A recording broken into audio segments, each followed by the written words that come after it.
বাজ পাখি আপনি অবশ্যই দেখেছেন, কিন্তু আপনি কি জানেন এই বাজ পাখির জীবন কতটা কষ্টের? আপনি জানলে আপনার জীবনে যতই কষ্ট থাকুক না কেন, সেই কষ্টগুলো পানির মতো সহজ মনে হবে। বাজ পাখির জীবন শুরুই হয় কঠিন একটা ট্রেনিং এর মাধ্যমে।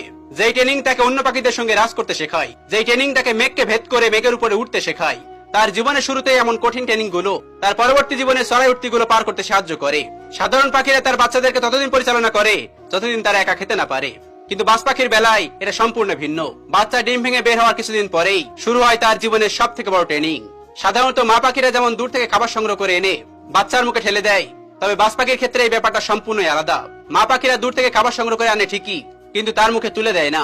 প্রথমে একটা দানা তার মুখে তুলে দিয়ে বুঝিয়ে দেয় এটা খাবার, তারপর সেই খাবারটাকে একটু দূরে রেখে দেয় যাতে বাচ্চা সেখানে গিয়ে নিজে একা একাই খেতে পারে।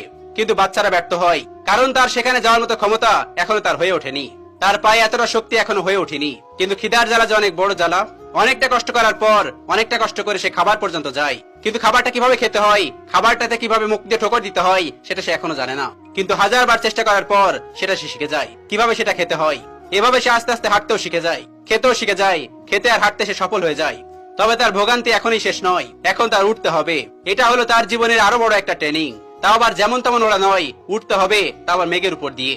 এটা কোনো সহজ কাজ নয়। ট্রেনিং করার পরেই বাজ পাখি মেঘের উপর দিয়ে উঠতে শেখে। এই ট্রেনিং করার জন্য তার মা তাকে সাহায্য করে, অনেক সময় পায়ে করে আবার অনেক সময় মুখে করে।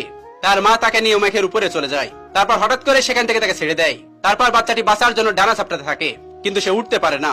এভাবেই সে নিজ পর্যন্ত পড়ার আগেই তার মা তাকে আবার ধরে ফেলে। এমন হাজারবার চেষ্টা করার পর একসময় বাজ পাখির বাচ্চাটাও মেঘের উপর দিয়ে উঠতে শিখে যায়। তারপর সে এখন আর মেঘের উপর দিয়ে উঠতে ভয় পায় না, সে উঠতে শিখে যায়। কিন্তু এই উঠতে শেখার জন্য তাকে কতটা কষ্ট করতে হয়, কতটা চোট পেতে হয়, সেটা একমাত্র বাজ পাখি জানে। জীবনের প্রথমে এমন কঠিন ট্রেনিং এর কারণে সারা জীবনই বাজ পাখি অটুট থাকতে পারে নিজের লক্ষ্য পূরণে। বাজ পাখি তার থেকে বড় প্রাণীদের আক্রমণ করতে পারে, এমনকি সফল হতে পারে শিকার করতে। বাজ পাখি যে জিনিসের উপরে একবার টার্গেট করে সেটা কখনোই মিস হয় না। কথায় আছে যে বন্দুকের গুলি মিস হয়, কিন্তু বাজ পাখির টার্গেট মিস হয় না। এভাবে সকল পাখির সঙ্গে রাজত্ব করে চলতে থাকে বাজ পাখির জীবন। তবে আগের মতো পালকগুলো আর বাতাস আটকায় না, ঠোঁটগুলো বড় হয়ে যায়, নখগুলো বড় হয়ে বেঁকে যায়, যার কারণে সে শিকারগুলো আর ভালোভাবে থাবা দিয়ে ধরতে পারে না। ঠিক সেই সময় তার শুরু হয় তার জীবনে আরো বড় একটা চ্যালেঞ্জ। এদিকে তার বয়স মাত্র 40 বছর আর তার আয়ু হলো 70 বছর। তখন তাকে সিদ্ধান্ত নিতে হয় যে সে কি এভাবে ধুকে ধুকে মারা যাবে নাকি কিছুদিন কষ্ট করবে। এই সময় তার জীবনে 3টে রাস্তা বের হয়। প্রথম রাস্তা হলো আত্মহত্যা করা, দ্বিতীয়টি হলো শকুনের মতো মরা পচা খেয়ে বেঁচে থাকা, আর তৃতীয় রাস্তা হলো নিজেকে আবার নতুন করে জীবন দেওয়া। তবে বিজ্ঞানের কথা মতো তৃতীয় নম্বরটাই বেছে নেয়, নিজেকে আবার নতুন জীবন দেওয়ার জন্য।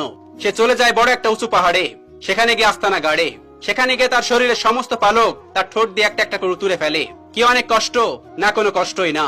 যার জীবনটা শুরুই হয় এতটা কষ্টের মধ্যে দিয়ে, তার জীবনে আবার কিসের কষ্ট।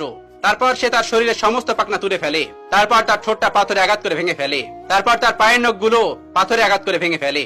তারপর সে রক্তাক্ত হয়ে যায়, রক্তাক্ত হয়ে সে বসে থাকে। তারপর আস্তে আস্তে আবার পাখনা গজায়, নতুন ঠোঁট গজায়, আবার নতুন করে পায়ে নখ গজায়। সেভাবে 150 দিন কষ্ট করার পর আবার নতুন জীবন ফিরে পায়। সে আবার নতুন করে জীবন যাপন করতে শুরু করে দেয়। তবে এই 150 দিন এতটা সহজ ছিল না। খেয়ে না খেয়ে তাকে সেখানে পড়ে থাকতে হয়েছে। তারপর সে নতুন জীবন ফিরে পেয়েছে। তারপর বাকি 30 বছর সে তার নিজের ইচ্ছা মতো বাঁচতে পারে। কষ্ট করলে যে সেরা হওয়া যায় সেটা বাজ পাখি চোখে আঙুল দিয়ে দেখিয়ে দেয়। তাই আপনার জীবনে যদি কোনো সমস্যা আসে এটা ভেবে বসে থাকবেন না যে আপনার ভাগ্যটা খারাপ, বরং এটা ভাববেন যে পরিস্থিতি ও সংঘর্ষ আপনাকে প্রশিক্ষণ দিচ্ছে, আপনাকে সহনশীল হিসেবে তৈরি করছে, যাতে আপনি একটুতে ভেঙে না পড়েন, যাতে আপনি আপনার লক্ষ্যে টিকে থাকতে পারেন, যাতে আপনি এই জীবনে ভালোভাবে চলতে পারেন। বাজ পাখি কখনোই দলবদ্ধভাবে চলাফেরা করে না, বাজ পাখি সবসময় একা একা চলাফেরা করে। তাই সবসময় দলের আশায় বসে থাকবেন না, দল ছাড়ুন, নিজেই কিছু করে দেখান। আপনি যদি চান আপনিও পারবেন, শুধু ধৈর্য ধরতে হবে। বাজ পাখির মতো কষ্ট করে যান। আজকে আপনার ব্যর্থতা দেখে যারা হাসতেছে, একদিন তারাই আপনার সফলতা দেখে আপনার সঙ্গে সেলফি তুলতে আসবে।